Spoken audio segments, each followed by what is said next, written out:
ಮೂಲಭೂತ ಸೌಕರ್ಯ ಒದಗಿಸುವ ಮಟ್ಟ ನಾವು ಓಟ್ ಹಾಕಲ್ಲ.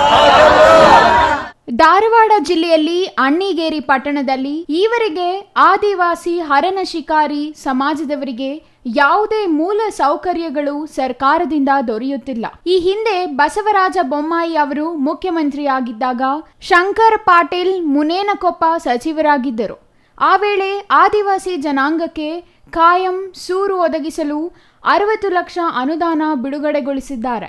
ಆದರೆ ಈಗಿನ ಸರ್ಕಾರ ಅದು ನೀಡುತ್ತಿಲ್ಲ ಎಂದು ಸಮಾಜದ ಮುಖಂಡರು ಆರೋಪಿಸಿದ್ದಾರೆ. ಸಮುದಾಯದ ಅಭಿವೃದ್ಧಿಗಾಗಿ ಬಿಡುಗಡೆಯಾದ ಅನುದಾನವನ್ನು ಸಮಾಜದ ಕೆಲಸಗಳಿಗೆ ಉಪಯೋಗಿಸಿಲ್ಲ ಎಂದು ಮುಖಂಡ ಧರ್ಮರಾಜ ಹರನಶಿಕಾರಿ ಆರೋಪಿಸಿದರು. ಸ್ಥಳೀಯ ಆಡಳಿತ ಹಾಗೂ ಸಂಬಂಧಿಸಿದ ಜನಪ್ರತಿನಿಧಿಗಳು ಸಮಾಜಕ್ಕೆ ಕಾಯಂ ಸೂರು ಒದಗಿಸಲು ಮುಂದಾಗಬೇಕು.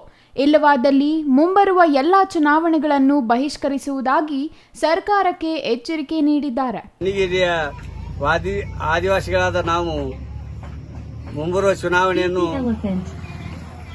ನಾವು ನಿರ್ಗಮಿಸಿ ನಾವು ವೋಟಿಂಗ್ ಮಾಡಲಿಕ್ಕೆ ಅಷ್ಟೇ ಅರ್ಹ ಇದ್ದೇವೆ. ನಮಗೆ ಇರ್ಲಿಕ್ಕೆ ಸ್ಕೂಲ್ ಇಲ್ಲ, ಇರ್ಲಿಕ್ಕೆ 1 ಎಕರೆ ಜಾಗ ಇಲ್ಲ, 1 ಗುಂಟೆ ಜಾಗ ಇಲ್ಲ.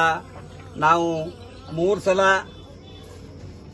ನಾವು DC ಆಫೀಸಿನ ಮುಂದೆ ಹೋಗಿ ಕೂಡ ನಾವು ಉಪವಾಸ ಸತ್ಯಾಗ್ರಹ ಮಾಡಿದ್ದೇವೆ.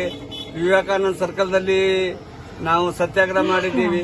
ನಿಮ್ಮನ್ನ ನಾವು ಪ್ಲಾಟ್ ಕೊಡ್ತೇವಂತ ನಮ್ಮನ್ನು ಸುಳ್ಳು ಆಶ್ವಾಸನೆ ಕೊಟ್ಟು ಇವತ್ತಿಗೂ 35 ವರ್ಷದಿಂದ ನಮ್ಮನ್ನು ರಾಜಕಾರಣಿಗಳು ನಮ್ಮನ್ನು ದುರುದ್ದೇಶದಿಂದ ನಮ್ಮನ್ನು ಹೊರಗಿಟ್ಟ ಬಂದ ಇದ್ದಾರೆ.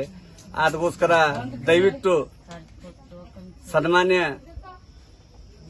ಪ್ರಹ್ಲಾದ್ ಜೋಶಿ ಅವರು ಹಾಗೂ ಮುನೇನಕೊಪ್ಪ ಸಾಹೇಬರು, ಆಮೇಲೆ DC ಅವರು, ತದನಂತರ ನಮ್ಮ ಕೋನರೆಡ್ಡಿ ಸಾಹೇಬರು, ಇವರೆಲ್ಲರೂ ನಮ್ಮ ಇದಕ್ಕೆ ಬಂದು ನಮ್ಮನ್ನು ಮಾತಾಡಬೇಕಾಗಿ ತಮ್ಮಲ್ಲಿ ಕೇಳ್ಕೊಳ್ತಾ ಇವತ್ತಿನ ದಿವಸ ಸಾಮೂಹಿಕವಾಗಿ ಮತದಾನವನ್ನು ಬಹಿಷ್ಕರಿಸಿದ್ದೇವೆ.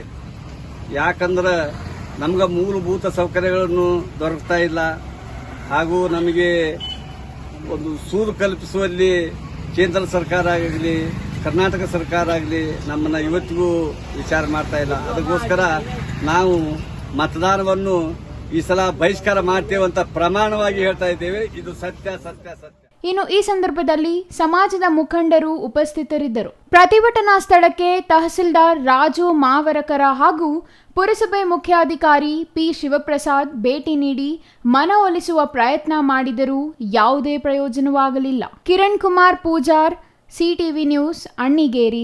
ಓಟ್ ಹಾಕಲ್ಲ,